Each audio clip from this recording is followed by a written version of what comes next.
আমার এই দুধ দিয়ে আজকে গোসল করার মূল কারণ উদ্দেশ্য হচ্ছে কি, আমি যে ভুল করেছি নিজেকে এমন ভাবে দেশের সামনে প্রেজেন্ট করতেছে যে নিজের খারাপ দিকটা নিজেই তুলে ধরতেছে। ওর কি শরম নাই? তাহলে যে দুধ দিয়ে গোসল করে যে বলতেছে যে আমি এখন পাপ মুক্ত হইলাম। দেখেন ভাই, দুধ দিয়ে যদি গোসল করে মন পরিষ্কার করা যায় তো তাহলে তো সবাই দুধ দিয়ে গোসল করতো। আগে নিজেদের মন পরিষ্কার করতে হবে, তাইলে সবকিছু পরিষ্কার থাকবে।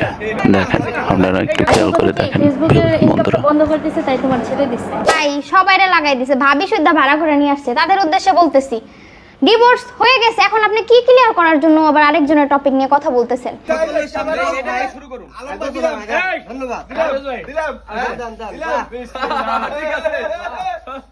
তার আগে আপনাদেরকে পাশাপাশি বলতে চাই, দুধটা হইছে একটা উসিলা। এই যন্ত্রের ভিতরে একটু বুদ্ধি দেন। এটা ভাগ করেন। এইখানে আপনি পানি দেন। না ভাই এদিকে আসেন। আরেকটু ধর।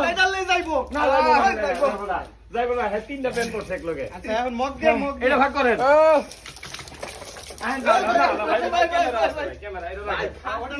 ভাই মগ দিয়ে দেন, মগ দেন। মুখে একবারে মিঠা মিঠা হয়ে গেছে। আপনি ভিতরেও যান, ভিতরে একটু পানি ঢালেন, ভিতরে একটু পানি ঢালেন। ভাই একটু মাঝে মাঝে এটা ভাগ কইরা। ঠিক আছে ভাই এসব সব মোচন হয়ে গেছে ভাই। দর্শক, আপনারা হয়তো ভাবতে পারেন এটা অ্যাকচুয়ালি করা হচ্ছে যে ওনার মা ওনাকে বলছে, মায়ের কথা শুনছে, আমরা কথা বলছি যে বাবা তুমি যমুনা সেতুতে যাওয়ার কথা ছিল, ঠিক আছে, সময়ের অভাব যাইতে পারি নাই।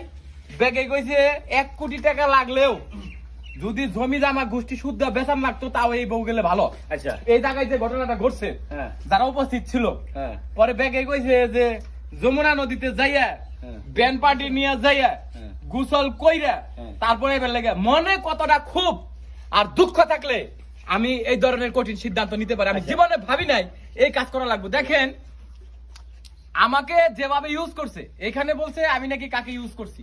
আপনি ইউজ করেন? আমি আমার কথা শেষ দেই। আমাকে যেভাবে ইউজ করছে, যেখানে একটা মেয়ে একটা ছেলে একটা মেয়েকে ইউজ করে, সেখানে আমাকে ইউজ করে ফেলে টাকা নিয়ে আমাকে লাত্তি দিয়ে ফালাতে গেছে। অথচ দেখেন আপনারা যাকে সারা দেশবাসীর সামনে ভালো দেখাইলাম, ভালোভাবে প্রেজেন্ট করলাম, মানে এমন বউ হয় না সংসারে, অথচ সেই ব্যক্তিটাই আমাকে একবার রাস্তায় ছুঁড়ে ফালাই গেছে।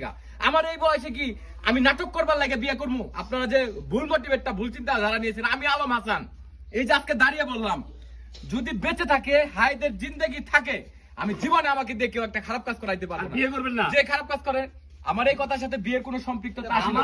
আমি যদি আপনাকে জিজ্ঞেস করি আপনি কি আর কখনো বিয়ে করবেন? আপনার বউ চলে গেলে? আমার বউ চলে গেলে আমি আরেকটা বিয়ে করবো। এটা করবেন কেন? যাতে খারাপ কাজ না করতে হয়, পাপ না করতে হয়। আমি আলম হাসান যদি খারাপ কাজ করার ইচ্ছা থাকতো, খারাপ কাজ করতাম, মন মানসিকতা থাকতো, তাহলে আমি কখনোই ধরেন কইতাম না যে আমি বিয়ে করব না। কারণ বিয়ে না করলে আমি খারাপ জায়গায় যাবো। করতে পারতেন আপনি? আমি খারাপ জায়গায় আমি যাব, সুতরাং আমাকে বিয়ে করতে হবে। আমি কোনো মেয়ের মতো বলবো না যে আমাকে বিয়ে করতে ভাইরাল হওয়ার জন্য যে আমি আর বিয়ে করবো না। বিয়ে না করলে তাহলে আর জৈবক বয়সটাও খারাপ জায়গায় কাটাইবো। 100% পাপি। আমি এই কাজ করবো না, আমাকে বিয়ে করতে হবে। আমি যেন খারাপ কাজে না যাই। এই খারাপ কাজ থেকে বাঁচার জন্য আমি এই দ্রুত বিয়ে করছি, যেন আমার ভালোবেসে একদিনের পরিচয় বিয়ে করেছিলাম। উনি আমাকে বিয়ে করেছিল মূলত ভাইরাল হওয়ার জন্য। আপনারা অনেকেই জানেন যে আমি তাকে নিয়ে সংসার করতে চাই না, এরকম উনি বলছে। ওনাকে কিন্তু ডিভোর্সটা আমি দেই নাই। মূলত উনি আমার বাসায় আইসা এই সোফার মধ্যে বসে উনি আমাকে ডিভোর্স দিয়ে যায়। যখন ওনার হাতে টাকাটা বুঝিয়ে দেই, এরপর উনি সিগনেচার করে। উনি বলেছিল যে কখনো এরপর ভিডিওতে আসবে না, কিন্তু উনি 3-4টা পেজ খুলেছে। ওনার সাথে অপরিচিত বিভিন্ন জায়গার কয়েকটা মেয়েকে অ্যাড করিয়েছে। তো আমি ওনার জন্য মন থেকে দোয়া করি, উনি ভালো থাকুক। কিন্তু আমার এই দুধ দিয়ে আজকে গোসল করার মূল কারণ উদ্দেশ্য হচ্ছে গিয়ে, আমি যে ভুল করেছি, যেমন আমি একজন অনলাইন প্ল্যাটফর্মে কাজ করি, কন্টেন্ট ক্রিয়েটর হিসেবে 2019 সাল থেকে এই প্রফেশনে আছি। আমি নাকি ওনাকে দিয়ে ভাইরাল হয়েছি, অথচ উনি আমার বাসায় আসার পর আমি ওনাকে সারা দেশের মানুষের সামনে ভালোভাবে প্রেজেন্ট করেছি, একজন ভালো মানুষ হিসেবে পরিচয় করে দিয়েছি। এখন উনি ওনাকে নিজেকে এমন ভাবে দেশের সামনে প্রেজেন্ট করতেছে যে নিজের খারাপ দিকটা নিজেই তুলে ধরতেছে। এটা আমার কাছে খুবই খারাপ লাগছে, কারণ এমন একটা মেয়েকে আমার সহধর্মিণী হিসেবে বেছে নিয়েছিলাম।